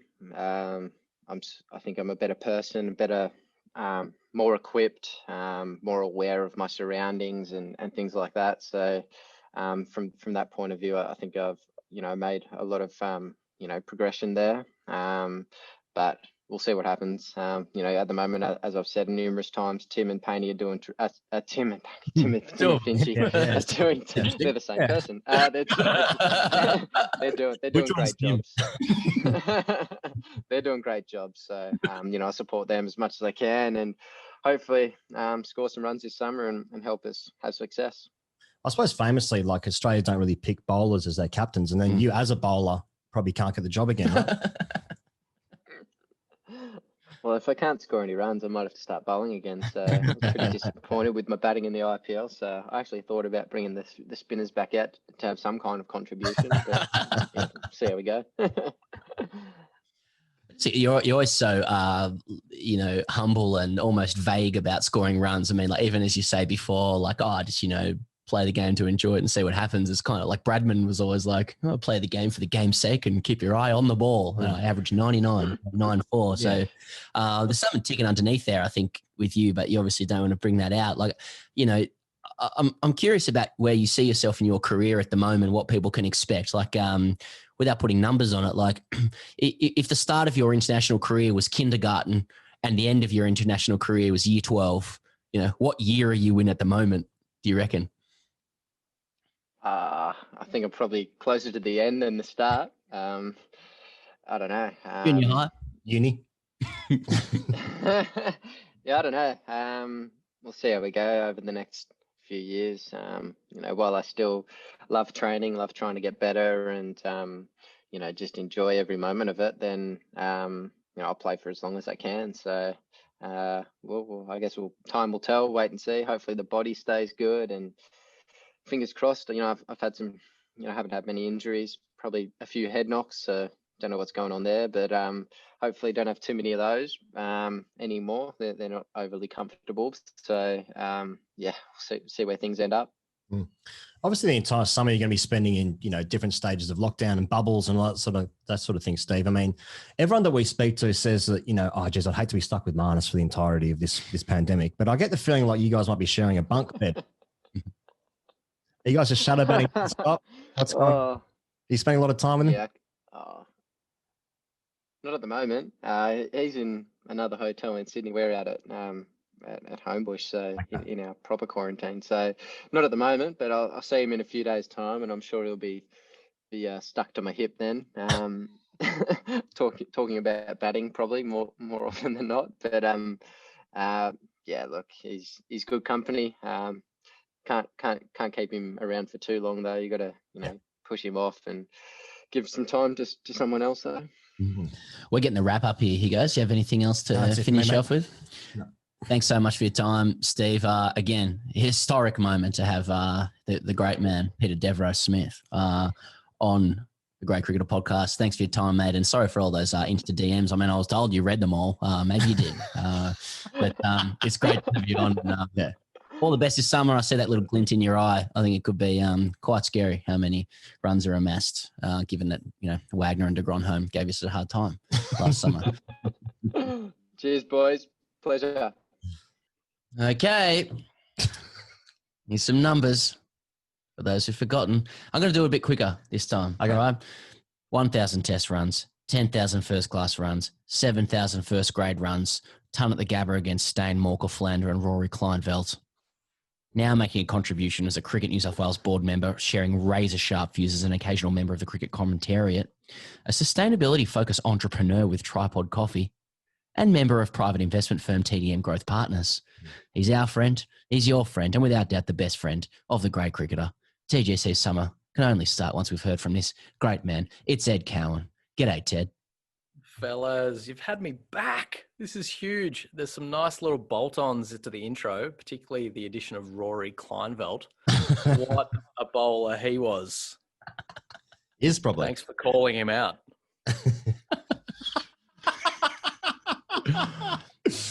Yeah, good. Ted, look, let's just jump right in because there's some news off the press as we go to where we're still talking on Monday afternoon. Cricket Australia put David Warner up today to help pump up the summer. He was answering a lot of questions. Now, earlier today, talking about the Pucovski-Burns selection conundrum, David Warner said, and this is a quote, so don't shoot the messenger, "For me, to be honest, I've had over a dozen opening partners and it's never been quite stable." He has had over a dozen opening partners, of which Ed Cowan was one. Now, I just a dozen in Test cricket. A dozen. He says over a dozen. Over a dozen. Can you name the 12 opening batsmen that I'll have a go. Yeah, go. I'll have a go. Do we confirm that I don't have anything in front of me here? Yeah. Okay. Phil Hughes, Shane Watson, Chris Rogers, Matthew Renshaw, Cameron Bancroft, Ed Cowan, Sean Marsh, Usman Khawaja, Glenn Maxwell in one game. There's 9. Did you say Joe Burns? Joe Burns. Still a couple to go to get over a dozen, but anyway. Yeah. Oh, yeah, that's right. Still 3 away. Did he open with Benno in a game? Sounds like it. Now, Hayden. the gold standard partnership, as we know, is Hayden and Langer, which produced 5,500 runs, give or take, an average of 50. Right. You guys, you and Dave, by contrast, hit nearly 1,500 runs at 44.85. So that's 5 fewer runs per innings. Unstable. Were you aware that Davey, until today, that Davey was looking for more stability in that partnership? And in fact, if you were advising Will Pucovski, what would you say Davey is looking for in a partner? Straight off the bat, you're into it. Unstable. That's look. To be honest, Not it's quite incredible. stable. Not quite stable. Not quite. I mean, it's amazing to think that he can think back 10 years to when we opened the batting together, considering, what happened last week might elude poor little Davey's memory. But Will Pucovski, what could you say to him? The man's an enigma.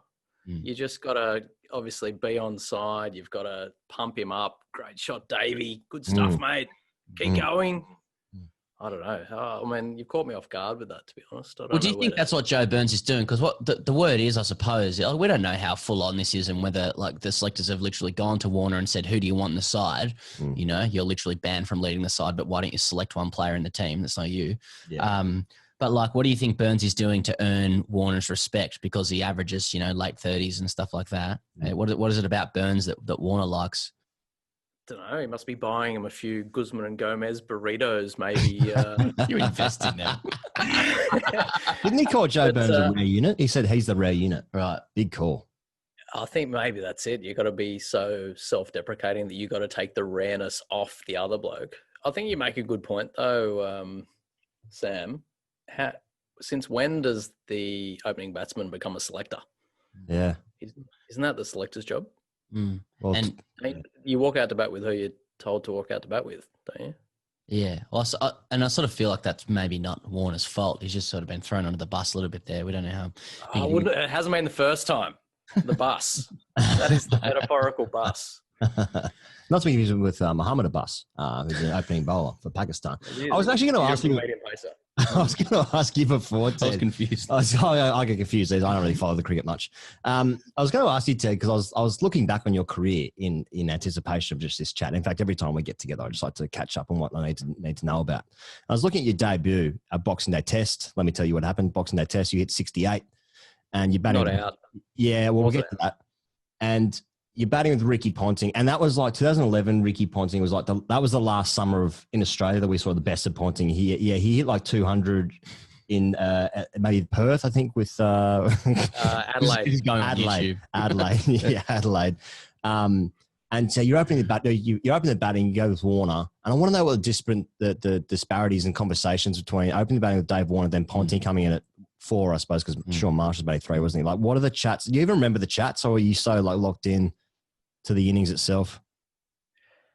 God, there wasn't much to talk about, was there? It's not the same, just like working I'm hard. going to get you on strike, and you're going to try and slog this bloke out of the attack. Are you ready? Back up. Tactics, yeah, good. Exactly. Yeah, that was the extent of it. But it was. I mean, looking back, it was unstable. So now that he's alluded to it, they were like the Pan-Pacific tectonic plates. You know, the San Andreas fault line. Yeah. That was Dave Warner and Ed Cowan opening the batting. Yeah. Who was the unstable one now that we're sort of 10 years after the fact? Yeah. I'll let you be the judge there, Sam. Ted, do you think it's a good sign that this, of all things, speaking of the instability, that's been kind of the catch cry of Australian cricket for the last 5 to 10 years, that this is really the talking point ahead of the Test summer at least? Who's the good player that will partner Warner? Yeah. You know, is that a kind of a backhanded compliment to CA that this is what we're talking about? I mean, there are lots of other issues we'd love to talk about, but it's a home summer. So we know that Dave Warner's probably going to average 95 at least before going away to the subcontinent and, hitting the balancing act. We should be talking about the WBBL. We should be talking about BBL rule changes. We should be talking about the death of ODI cricket. We should be talking about Virat Kohli only being around for 1 test this summer. They're the big issues that I want to, really dig into if you're up for it.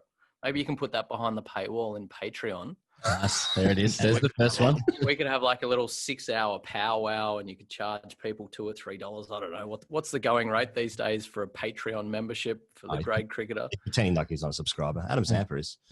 I mean, to Pez's question though, there, Ted. Like, I mean, what is there to get excited about this summer? Because without the crowds, it kind of feels like we're just waiting for the crowds to come back. Kohli's only here for 1 test. Big bash rule changes feels weird. Is there something to look forward to hang our hat on this summer? Is it a Pekovsky? Is it a Cameron Green? Is it a Chris Green? Chris Green.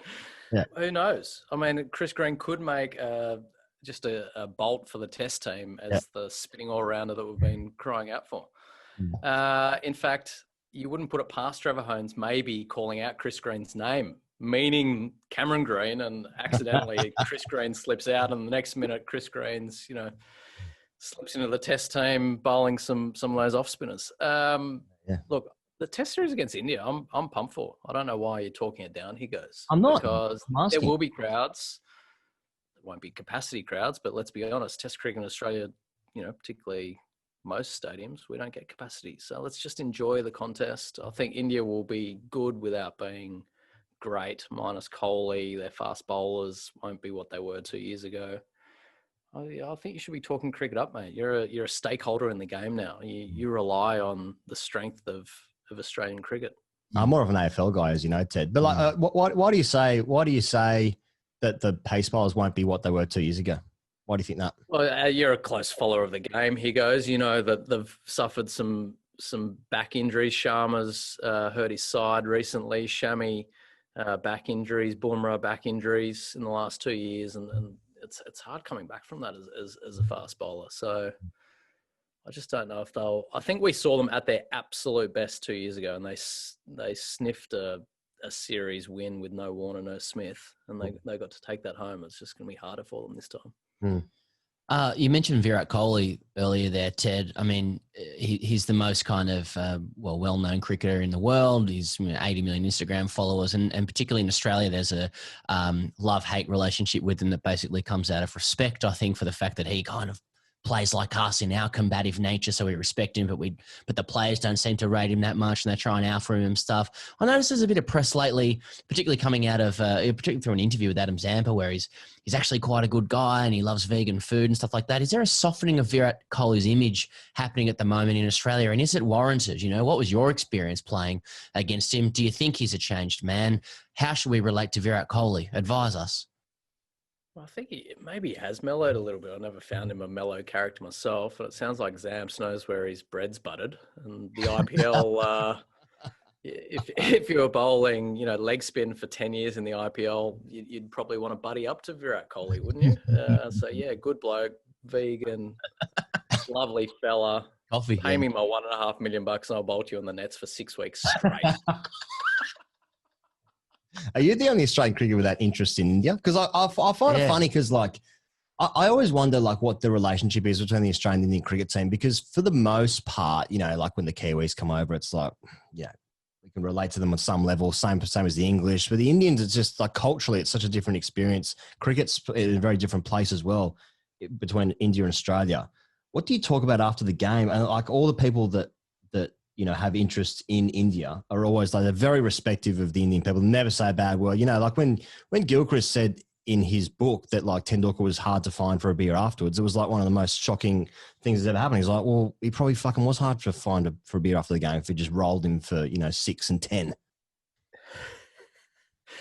So is there a question there he goes, or was that a? I think you guys read Adam Gilchrist's book. I didn't actually. I just sparked. Looked at the pictures. I think the gap is narrowing culturally from a cricket point of view, just because the teams are playing so much against each other and also with each other through various leagues around the world. So I don't think the Australian team and the Indian team are best mates. I don't think there's much socialising in the change rooms after, but times might have changed now that there's a bit of bread to be buttered. When you played in that series in 2011-12, Kohli was batting at 6, and it was probably the beginning of his career, I'd imagine. Dhoni was captain. Then he didn't play the last test of that series, and Sehwag took over, I think. And did you think then? I think Kohli's got 100 in that series. Then you got a few other runs other times. But was he going to be the superstar that he is now? Was it spoken about in the Australian team then? He was the young up and coming gun. He obviously looked like he could bat. There was no doubt about that. But there are, at the same time, Sharma and these other young players you could have put money on as well to be their next star. So there was plenty of pressure on Kohli, and he's shown his class, particularly in one-day cricket. This could be slightly controversial. In Test cricket, I don't know if we've seen the absolute best of him. I think he's undoubtedly the best white ball player in the world. But in Test cricket, he probably should have really elevated himself above, the Smiths and the Williamsons and these other great batsmen of the generation, just based on how good he is. But I don't know if he's quite done that. You just got to hang it out outside off for a little while, just nick him off. So, so just stay patient. Stay just top of off, occasional bouncer. Stay patient.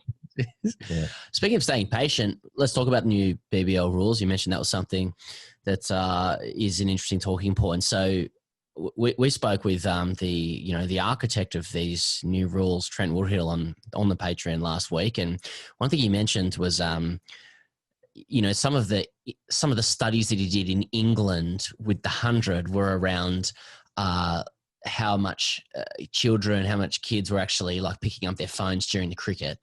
And so he said, whose line was it? It was Michael Atherton or somebody said that that they're waging a war against Netflix, sports competing against Netflix. I was Martin Luther King. I always mix up Michael Atherton and Martin Luther King. Yeah, so the new BBL rules. Martin Luther King was ahead of his time with Netflix. RIP. But that's a conflict for you if the BBL rules are waging a war against Netflix, because you're obviously on Netflix in Death of a Gentleman. Will Will the super sub bonus points and mucking around with the power play create enough micro competitions to challenge the all-conquering power of the Queen's Gambit or TikTok? Yeah. No, I'm going to go to the heart of this question. I think you're asking, what do you think about the rule changes? But I'm not sure can I confirm that's where you want me to take this?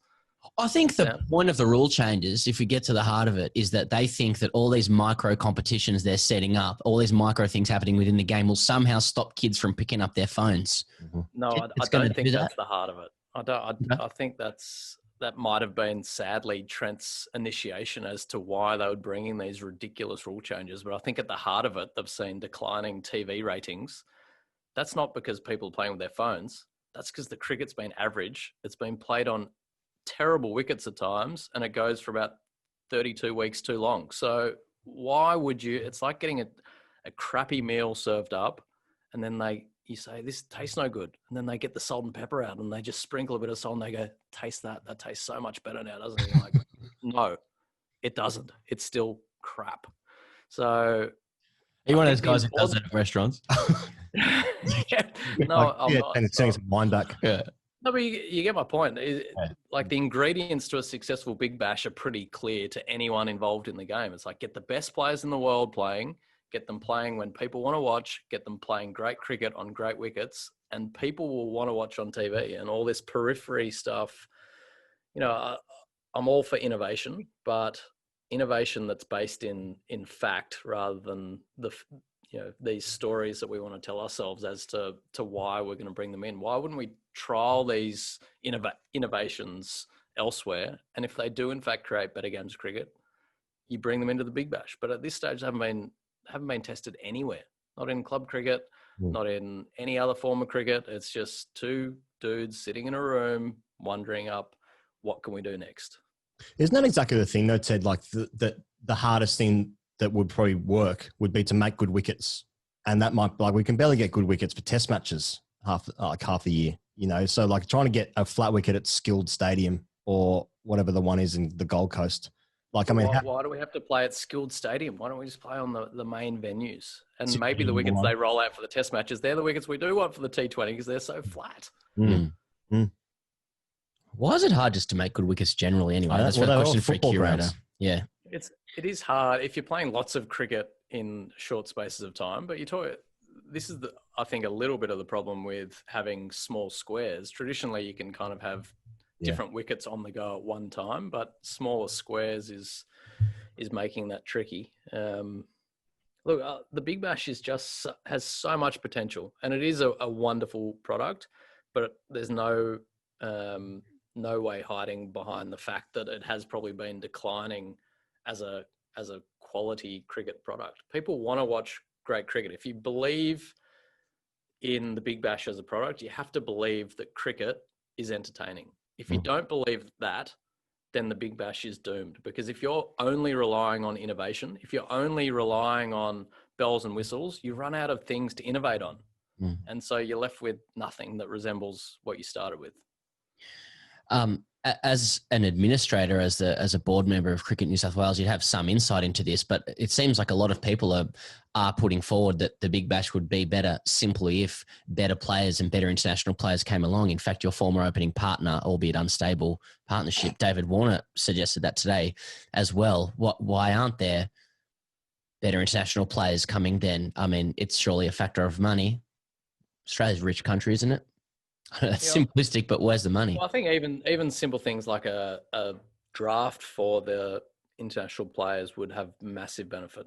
And so you can cap the amount that they pay, find a way to find some more money to get the best international players and spread them throughout the league. I think it's not reinventing the wheel here. This is nothing innovative. Like it. Ed, later this week, Sydney's going to host 3 one-days and 3 T20s to kick off the men's international summer against India. Now, I know this is about 3 weeks ago, so none of us can remember it, but you would have been in the thick of it as a board member of New South Wales Cricket at SCG Towers, making these games possible after Queensland said isolationism wins elections, pardon me. So would I be right in saying New South Wales cricket has come to the rescue and that perhaps we're seeing a return of New South Wales as the alpha cricketing state under your watch?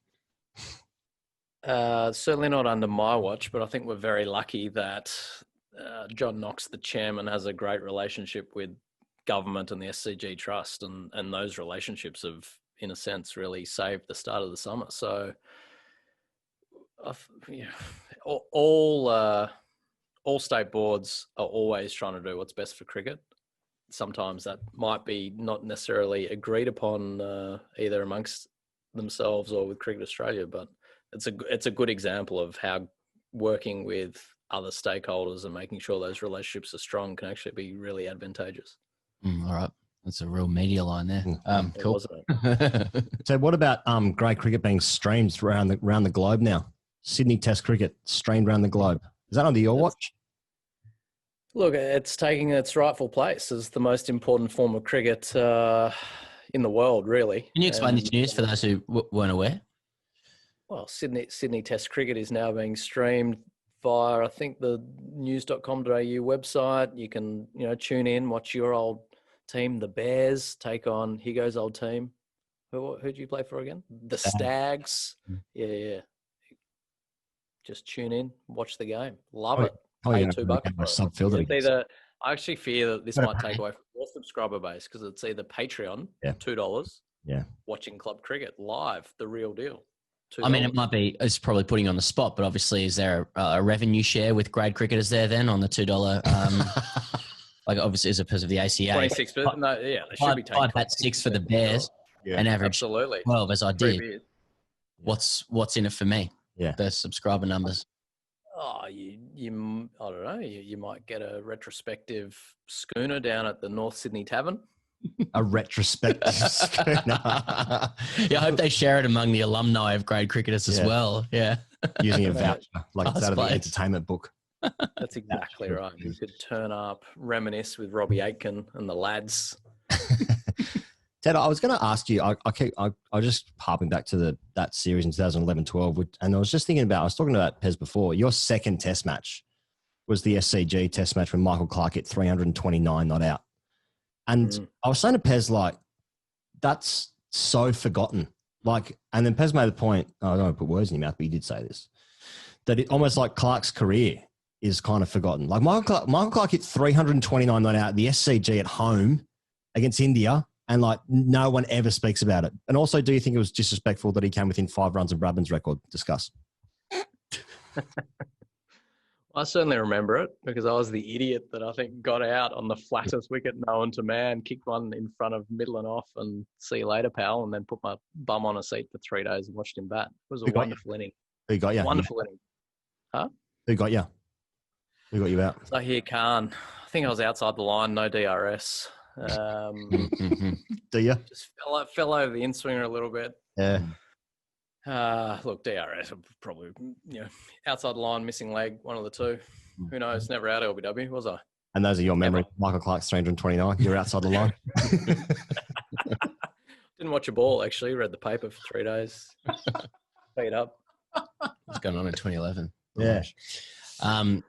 Ed, a question about the captaincy of the Australian Test side. You literally host a podcast talking to the best CEOs around Australia, scaling up. There we go. If you could channel those people and yourself, what sort of questions should CA be asking when it comes to establishing the framework for the next skipper of the men's Test side after Tim Payne? That is such a serious question, but it's an important one nonetheless. I think we've seen in the last couple of years how important culture is to teams, whether they're sporting teams, corporate environments, the like. And so I think Australian cricket will need another culture carrier to take over from Tim Payne. I've always said that standing on the field, waving your arms around and changing bowlers, the easy stuff. It's what you do behind the scenes that no one sees that makes great captains. So I'd certainly be looking for someone who's a strong character, and I've said for a while, I think that person is Pat Cummins whenever the time is right. And then, the cliched follow-up, but what do you say to those who believe that bowlers shouldn't be captains, even for practical reasons such as availability and injury management and having your mind on the game? I think they're all the people that say that are batsmen generally. I don't understand. I've never understood why a bowler can't be a captain. I don't get it. Just pick the best captain, and if they're injured, unfortunately, the next best captain then captains the team. It's not like in rugby. It's like, we'll pick the fullback because he never gets injured because he doesn't do any tackling. All he does is kick the ball, and he gets to see the game from behind. He doesn't do anything. We'll make him the captain. No, it's the bloke who's got his head over the ball, getting smashed week in, week out. He leads the troops. So I don't get it. Pat Cummins, next captain. And just finally to top and tail, Ted, with where we started on this Pekovsky thing or whatever, if there was a spectrum where Greg Chappell's on one side saying you need to be 18 to play for Australia, and if you're over 18, you're too old. And then Darren Lehman's at the other saying you need 18 chop stories and a decade of manliness to join our unit. Yeah. Where do you sit on the youth philosophy spectrum? Yeah. This is crazy. I'm of the belief that you just pick your best team. I know it's outrageous, but it's the national team. Let's just pick the best people for every single test match. It's like picking your best captain. And so if Will Pekovsky peels off 200 in the Australia A game, well done, mate. You're in the team. If Joe Burns gets 200, he gets picked. And until that happens, I don't think we can weigh in as to who deserves the spot. I mean, Will's done a wonderful job.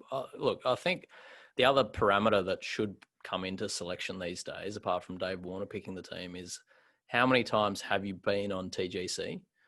I think that should be an important way of weighing up the apples and the oranges. And if it's line ball, it used to be, can he field? Does he catch in slips? It's no. Will's been on TGC 3 times. Twice. He's in the team. Twice. Mm-hmm. Joe Burns is yet to start. Joe Burns hasn't started. Exactly. Then the choice is obvious as to who gets picked, isn't it? I always like picking guys who have got a bit about them. Mm-hmm. That's kind of my selection. That's always been my selection criteria. So in terms of looks, that doesn't surprise me. Who goes? Stoinis with next Australian captain. Says obvious. I'm not sure why that's not part of the conversation. Ted, have you thought about coming out of retirement and bullying South Australia for some more shield runs? They were literally lining up across the Nullarbor to face that attack.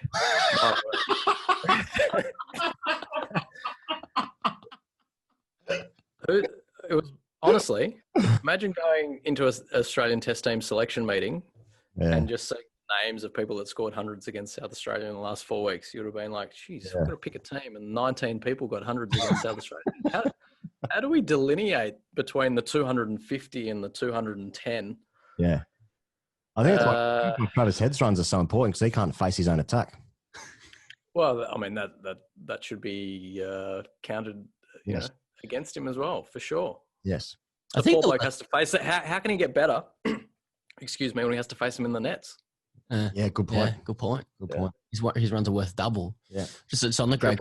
Last time we caught up, your stated position was I only play grade cricket when the game's within a 3K radius of my house. That's right. Which after 7,773 first grade runs and 10,000 first class runs is fair enough. Does that remain your position? And have you played any grade cricket this year? And do you want to? What's the thought process there? My position has changed a little bit. The radius has decreased.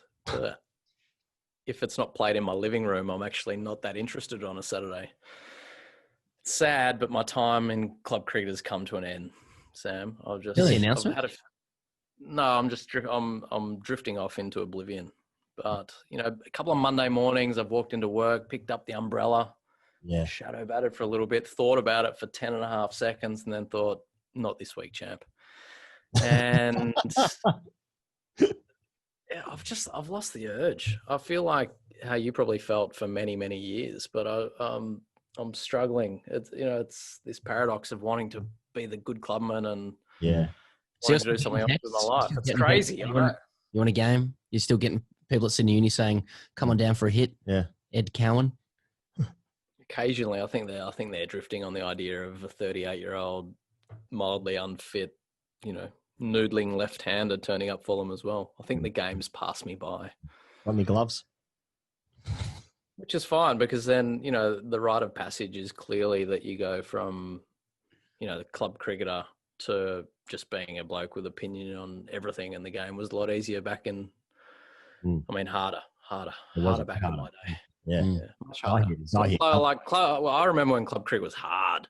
It was hard, but not anymore. I see these 16-year-olds running around serving up these long hops and full tosses, and I think, Big bats. not in my day. Yeah, big bats, small grounds, community grounds are getting smaller.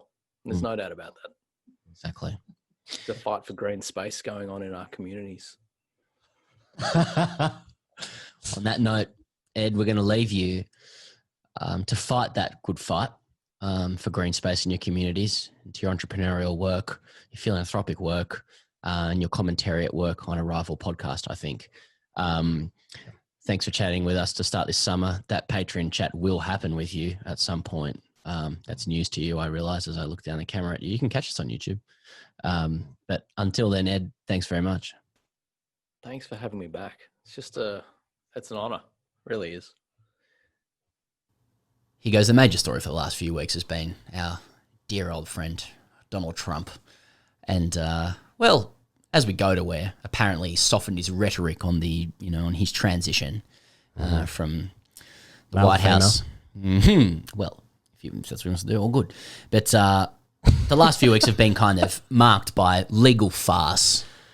And with that in mind, I'd like to introduce, again, our greatest of friends on the show, Budgy Smuggler. Yeah. And what they're providing this summer through the lens of farce, because you can get custom design smugglers, custom design kit through Budgy. You literally put whatever you want on their stuff. We've got Christmas coming up. And I'd like to suggest a few ideas around the prism of farce. I welcome this premise. Yeah, not just Rudy Giuliani's hair dye running down his face. Now, what a month he had. Fucking hell. I mean, going from the Borat thing into 4 Seasons gardening into hair dye running down his face. That was all in the space of like 3 weeks. Yeah. Hell of a month. So just trying to think of some cricket-related farces you could put on to your Budgy Smuggler kit. Okay. Windies England in Jamaica with the pitch there. South Africa needing 22 off 1 ball. 92 World Cup, just the scoreboard there. Can I stop you with Please. the West Indies thing? Now, do you remember last year when you were in the room when I was watching this as well? Why were you in my room? We're watching remember last year was it last year when the MCG pitch got abandoned? It was Western Australia Victoria game. Yeah. And we were watching that and like Stoinis was getting hit in the ribs. Yeah. Now, if you've seen the footage, it's on YouTube. I'm pretty sure it's Robelinda 2 clip. Like when you watch a wicket do that, what's your reaction? Oh, I wince. Yeah, it's wincing. Yeah. It's like, It was because I recognise Stoinis if I went see a down ball, like Bill Woodfull. yeah, that's true. When you see a ball land a certain full length and it goes above like nipple height, it's going through the chest. Then I'm scared. That's scary shit. And Stoinis folded. he crippled. Yeah. In like a reflex action, as in like the way his body moved after the ball came from full length onto his ribs. Bad pitches. There's also that pitch in like it was like Western Australia versus New South Wales, and there's a crack in the middle of the pitch. I think Warner's actually playing the game before he played for Australia, so it's like when that be mid 2000s, mid noughts, and there's this fucking cavity in the pitch, and it's that kind of stuff's scary. When the ball's going that quickly and it's 156 grams, that scares you. So get a picture of those cracks in the wicket as part of your Budgy Smuggler stuff. You got 2007 World Cup, Sri Lanka did 63 off 18 balls, darkness, etc. Alim Dar, Steve Bucknell, that kind of gear. But Pakistan not taking the field in 06 for the ball tampering, Darryl Hare getting involved as well. He liked the headline, didn't he? Yeah, against particular teams too. He was then working in a bottle shop and he was taking money out of the till several years after his international cricket career. Played at my club. Did he? He played? Yeah. I didn't know that. Oh, Harry. Fuck off. I never met him. Fuck off. Yeah. Did he play first grade? I don't know. Beyond that. Yeah. Test race. Yeah, probably. Now, they're doing stuff beyond this as well, though, Budgy. So, like, they've got pairs of VB smugglers. They've got pairs of bloke in a bar smugglers, if that's your gear. They've got accessories. If you want to start at the $10, $20 range, Australian, that is, ahead of some great Secret Santa presents, you've got bucket hats, stubby coolers, bum bags, scrunchies. Let's call them gateway products. Yeah, let's call them gateway products. Yep. You can get all of that at budgysmuggler.com.au. Use the code CHAMP at checkout for free shipping. That's budgysmuggler.com. Hashtag RCDC, Pezzy Lad. Let's go. Now, as we said at the top of the show, many things going on from this summer. Don't forget the Greg Chappell interview. It's a great chat. and he gets into some great areas. I think a lot of people are going to appreciate that chat because he does speak about Got a great lot he cricket. wants to say. Yeah, I got to say at the top, real gentleman. Real gentleman. Very nice guy. I'd have a beer with him or a Ponting wine. I was surprised. I'm not sure what I was expecting, but he was nice. Yeah. Staunch defense of his policies and stuff, yeah. as you'd expect. Yeah. But that's He said, "Fire all the bullets you want at me." I was like, Jesus, I haven't even said hello he yet. used some metaphors that I wasn't even ready for. I still actually haven't really quite processed them in my head. But anyway, that chat's coming out on Thursday. I hope you enjoy it. Patreon.com, of course. And last day for merchandise for that T-shirt, Champ will be Champs, finishes on Friday. Get your orders in. You can find the link at the Instagram bio. Just ways to engage with TJC. You guys know how to use the fucking internet. Come on. What? Holly writes in. Hey, guys. In an attempt to celebrate my partner's big achievement at work this week, I'm messaging some weird podcast that he seems to be obsessed with to request a shout out, as I know it would probably be worth more than my own congratulations. Along the lines of, and I quote, hey Hugh in Leichhardt, great work getting that guideline published, mate. Will suffice. Or something with equal to or more ego stroking. Sorry, Holly. Thanks for potentially considering my request. Who knows, maybe one day he will take me to the cricket and will not sit in the rain for hours for nothing to end up happening. Ollie. Well, Hugh, great work getting that guideline published, mate. What guideline you reckon he's published? He has published the guideline, which is part of Elon Musk's thing moving to Mars, and the first colony is going to be made of glass. I thought he might have just published the guideline to helping kids with burns in a hospital. Why do you say that? Don't know. Joe Burns stuff? Yeah, possibly. It's a guideline for Joe Burns. Sounds like just in the second paragraph. So well done, Hugh. There's just something a bit side mouth or alpha about great work getting that guideline published, mate. So well done, Holly. But it sounds like there's a bit of a story there as well around maybe one day he'll take me to the cricket and will not sit in the rain for hours for nothing to end up happening. You reckon that's happened? Do you reckon that's happened? Yeah. Yeah. Yeah. Well, if it's Leichhardt in Sydney, then obviously he's gone to a Sydney Test match and it rains. There's a big argument that's what always happens in cricket, whether it rains or not. You know, if you're not kind of eagle-eyed, you're like, we go to the cricket, nothing really happened. If you don't follow the cricket, like what happened to the cricket today? Yeah. Someone got kicked out.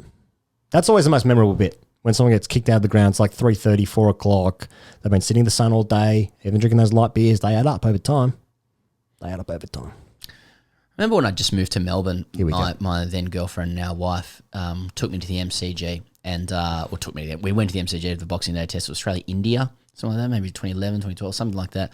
And I was trying to explain to her, like, when Laxman was batting, just the, like... Look at his wrists. Just absolute whippage, you know? And it's a strong wrist. Whippage. Yeah, it's a strong wrist. Yeah, It's titanium not, wrist. It's not a whip wrist, it's a strong wrist. Yes. And then, she left me. But I was like, he was on 26 or something, and he'd That's really... so specific. He'd He was on 26 or something. He battled for like, I'm going to say an hour and a half, nearly 2 hours, and then he's just out. Yeah. He'd worked hard in a test match for 90 minutes to 2 hours. I mean, in any other elite sport, you're drenched with sweat. Yeah. You've achieved, you've got an outcome, win or loss. He just made a fucking eminently forgettable 26. And I looked at Tori, who just did not like cricket, and I was like, no wonder. Straight to the bar, got absolutely shit-faced. Now, the rest had of the they day. introduced the X Factor player, Yeah, that's a good point. the first and only match I've ever been to with a partner was the Boxing Day Test match. I want to say 2005, 2006 was also India. Rahul Dravid was opening the batting and he took 50-something balls to get off the mark. And I think it was around about the 37th, 38th ball that she was like, this isn't for me, this sport. She's following how many balls it took him to get off the mark as well. And Jeez, that is my then girlfriend, now ex-wife. Nice. That's a lie. Yeah, just to be clear for the audience. Just to be clear for the audience. The DMs do flood Hit for those you. DMs. Mate, they do. I'm not saying you show me. I'm saying I'll show me, see where it's at. You have access to the account as well. Yeah. Matt Linton writes What does he in. say? Okay. Matt Linton writes in, G'day, Higrat and Pezzy lad. First time writing in as a loyal Patreon. However, I did appreciate your advice following my LinkedIn altercation circa October 2019. Since then, I've been referring to myself as a friend of the show. Hope that's cool with you. Now, Pez, just you recall that story where the guy who bowled him, hey, it's fun that he looked him up on LinkedIn. Right. Do you remember that? Yes, I do. Yes. Actually, yeah. Alfred. Bit of catfishing stuff. Yeah. Anyway, that goes all the way to the top, catfishing. Anyway, Top of what? that's top of cricket. Yep. Anyway, fortunately, I've managed to elude the clutches of grade cricket so far this season, having made myself unavailable as a result of certain Saturday afternoon events. One of these being a bucks do for a workmate this weekend. This bucks do includes a number of activities. The first one of the day being 2 hours of indoor cricket. Yes, must be some sort of sick joke. Now, being known in the office as a cricketer, with no one else from the Bucks having played any form of semi-competitive cricket in over 10 years, I've realised that I'm the only one who has something to lose during this Bucks do. I am risking losing any sort of cricketing credibility I have in the office, which is already minimal thanks to public nature of my cricket, during this hit and giggle session that's purely a warm-up for the 12-hour session that will follow. Is it reasonable for me to have crippling anxiety ahead of this Bucks about getting skittled by a 35-year-old Canadian man who's never played cricket?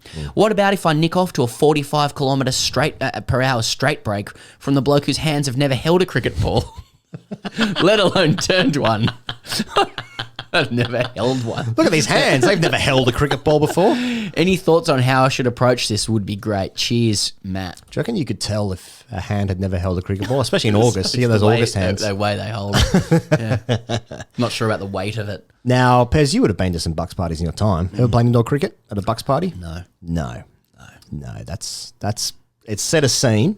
With all due respect. And it kind of doesn't make Matt, sense, does it? Like, he's saying no one here's played semi-competitive cricket. It's like, well, why are we playing indoor cricket then? Yeah. What it says to me is that someone has. Yeah.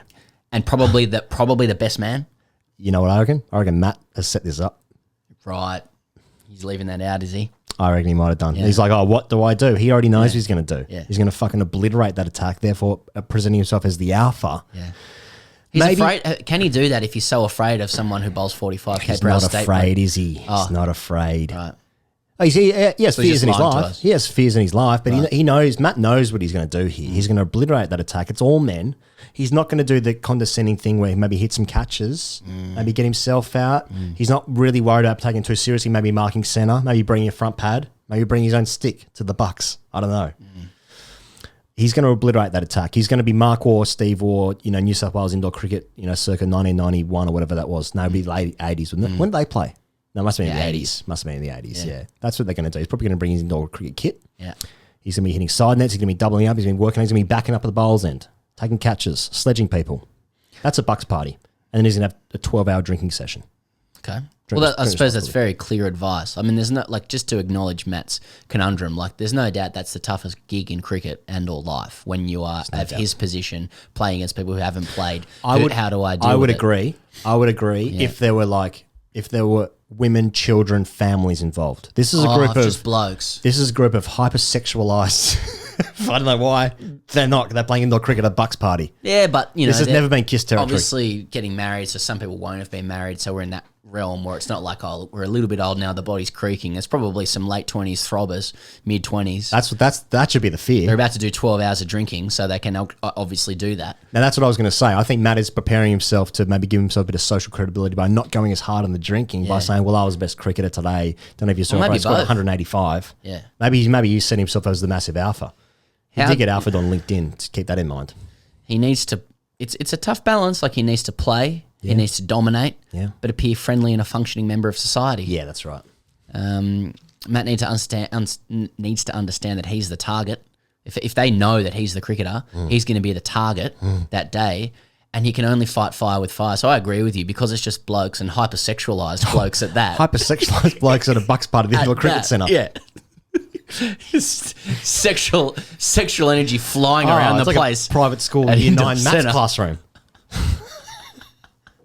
I'm just talking about myself now. Yeah, that's right. Had a really There's hot only year one. 9 He teacher. has to go hard. He has to fight fire with fire. Yeah, and he has to absolutely dominate. Okay, how are we going here? Let's just squeeze in this last one. All right, we've got to do 3. Yeah. Must do 3. Must do 3. Rule of 3. Alex Robert writes in and says, hello, men. I'm writing to you today as coming up next weekend is the 5-year anniversary of one of the most memorable events of my cricketing career. It is the anniversary of what I like to call the day of the dodgy sushi.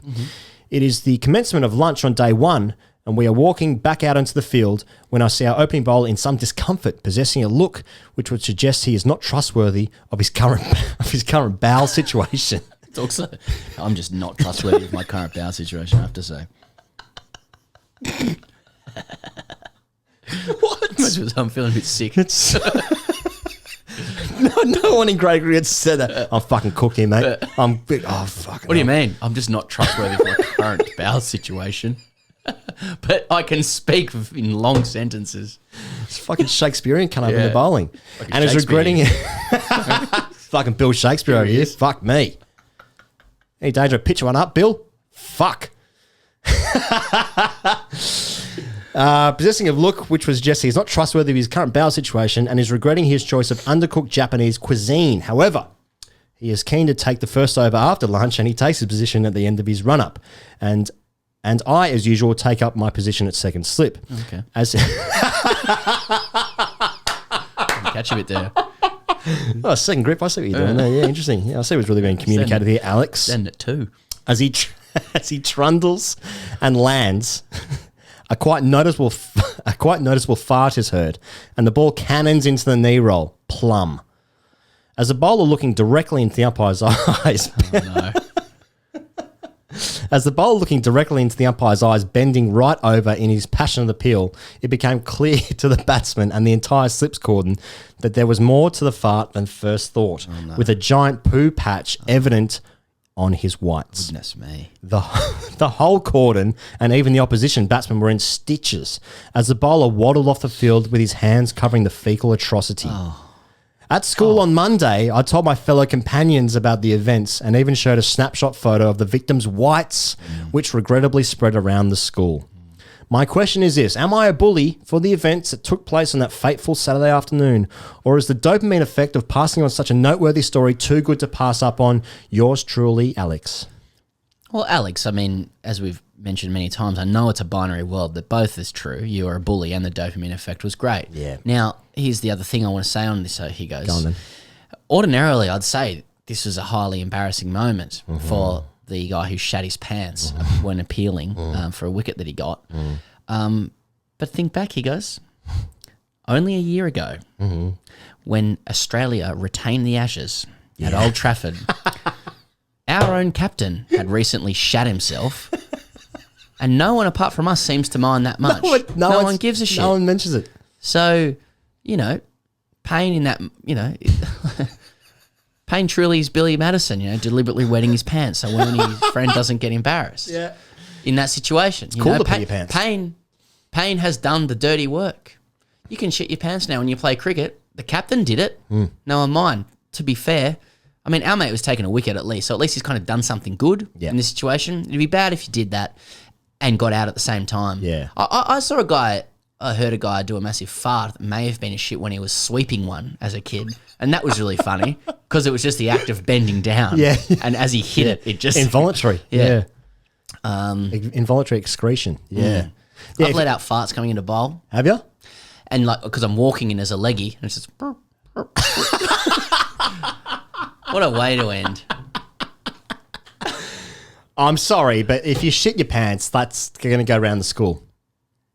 That's not even dog eat dog. That's just going to happen. You got to expect that in 2020. In 2020. Well, at least he's taking a wicket. You're right, Pez. If he dropped a catch and shat himself, then that might be different. You do remember it as well. I remember a kid when I played rugby. I played rugby with him, and he packed into a scrum and had to leave the scrum. Oh my god! Because of that, he went on to have quite a successful sports career. I don't want to say any more about that. Great to be back. Great to be back. You can find more of this gold on the Patreon. But also, we'll be back on Thursday for Greg Chappell, and then after that, we'll be back on Tuesday for the next week's show. See you guys next week.